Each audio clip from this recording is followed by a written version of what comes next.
পাহাড়ে উঁচু নিচু দীর্ঘ পথ পাড়ি দিয়ে আঁকাবাঁকা ঝিলে খোঁজ মিলে সামান্য পানির, যা স্থানীয়দের খাবার পানির একমাত্র সম্বল। প্রজন্মের পর প্রজন্ম ধরে পাহাড়ের এ এক নীরব কান্না। তবে পাহাড়ের বুকে খাগড়াছড়িতে সুখের বার্তা নিয়ে হাজির হলো বাংলাদেশ সেনাবাহিনী।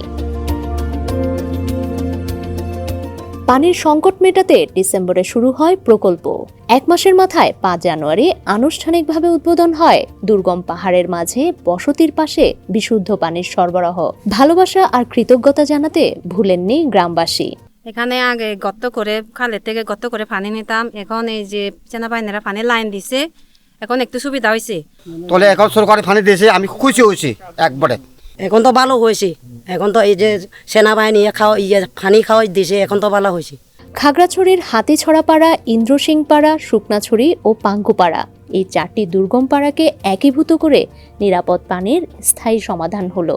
সেনাবাহিনী শুধু সশস্ত্র সন্ত্রাসী গোষ্ঠীর বিরুদ্ধে কঠোর অভিযান পরিচালনায় সীমাবদ্ধ নয়, তারা স্থানীয় জনগণের জীবনমান উন্নয়ন, মানবিক সহায়তা এবং স্থায়ী শান্তি প্রতিষ্ঠার লক্ষ্যে কাজ করে যাচ্ছে। সেনাবাহিনীর এই ধরনের জনকল্যাণমূলক কার্যক্রম অব্যাহত থাকবে। 24 পদাতিক ডিভিশনের অর্থায়নে দীর্ঘ 7 কিলোমিটার পাইপলাইন এবং 8টি পানির রিজার্ভ ট্যাঙ্কের মাধ্যমে প্রকল্পটি বাস্তবায়ন হয়েছে।